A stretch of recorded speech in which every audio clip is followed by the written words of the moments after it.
Wilaya yetu hii hususan wakazi wa Mbalizi tulikumbwa na janga ambalo sio geni machoni kwa wananchi. Na bahati nzuri wengi jana na leo ndio wamepumzisha wapendwa wao ambao walipoteza maisha 28. Sasa katika tukio lile Mheshimiwa Rais alitoa maagizo yaliyopelekea mkuu wa mkoa kutupa sisi maelekezo, na hapa sasa tumekuja kufuatilia utekelezaji wa maelekezo yale. Pamoja na mambo mengine ya kibinadamu ambayo alifanya Mheshimiwa Rais. Lakini moja kubwa ilikuwa ni kuhakikisha kutoa maagizo kwamba barabara hii ya bypass irekebishwe na imalizike haraka ndani ya siku 3 ili barabara hii matumizi yake yaanze mara moja, itumike kama njia ya mchepuko kwenye eneo hili la mlima ambalo limekuwa lina changamoto ya mara kwa mara. Kwa hiyo wenzetu wa TANROADS waliingia kazini mara moja, na leo tunaona tayari utekelezaji huo umefanyika kwa kiwango kikubwa.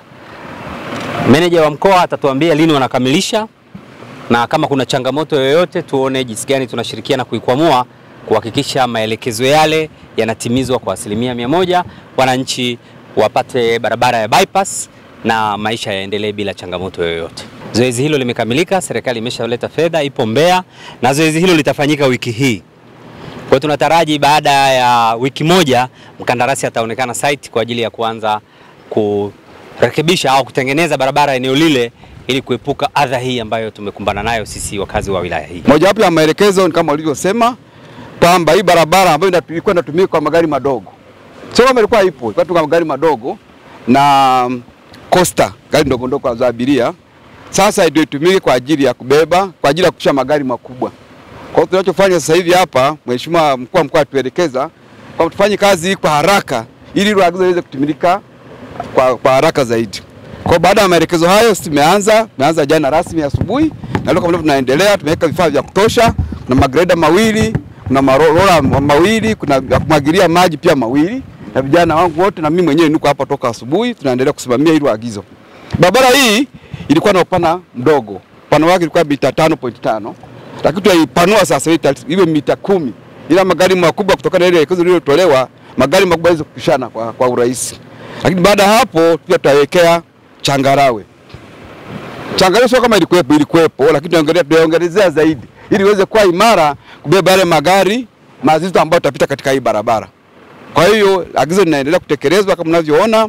Ni imani yetu kwamba baada ya muda mfupi kama nilivyosema kuanzia siku 3 mpaka 5 hii kazi inakuwa imefika katika sehemu ambayo inaweza tukaruhusu sasa magari makubwa yaweze kupita. Anaitwa mrakibu msaidizi wa polisi Hezron Mkangi, mkuu wa usalama barabarani mkoa wa Mbeya, na kaimu nafasi ya RTO kwa sasa. Kwa jumla kwanza tuko na Mheshimiwa mkuu wa wilaya wetu, tunampa pole kwa changamoto iliyotokea ya kupoteza wananchi wengi ambao ni nguvu kazi ya taifa letu. Kwa ajili ya taifa letu inataka nguvu kazi, wapoteza. Lakini maelekezo kama ambavyo Mheshimiwa mkuu wa wilaya ameshatoa kwamba tunayo jukumu kubwa la kusimamia usalama barabarani. Hivyo sisi kama maelekezo haya ambayo yashatolewa tulishaanza jana kwamba tuanze kusimamia kwa kupitisha magari masaa 24 kwa kuyapishisha kabla barabara hii hajatimia.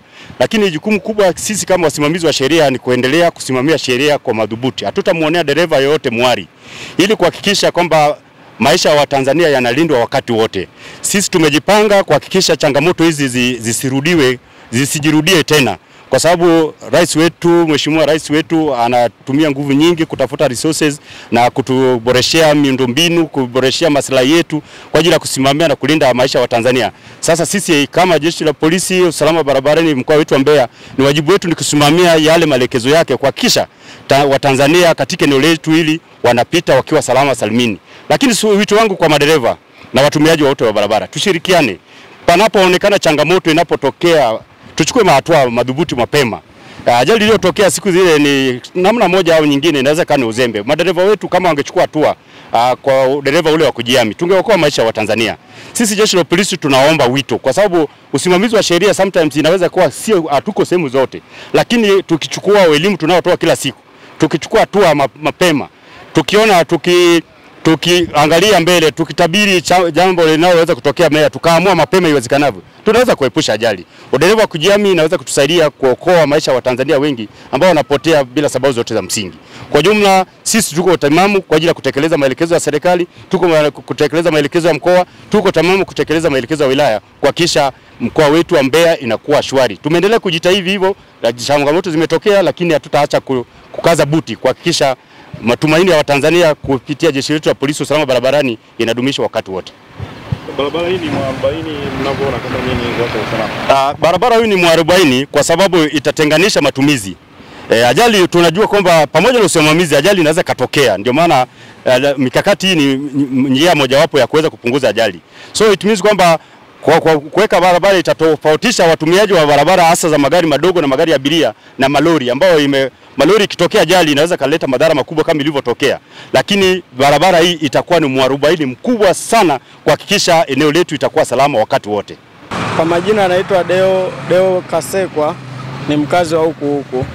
Hii barabara kwanza itatusaidia kuondoa foleni, lakini itakachosaidia zaidi kwa sababu kuna magari kuna kuaga na ajali inayotokana na magari yale ya mizigo pamoja na abiria.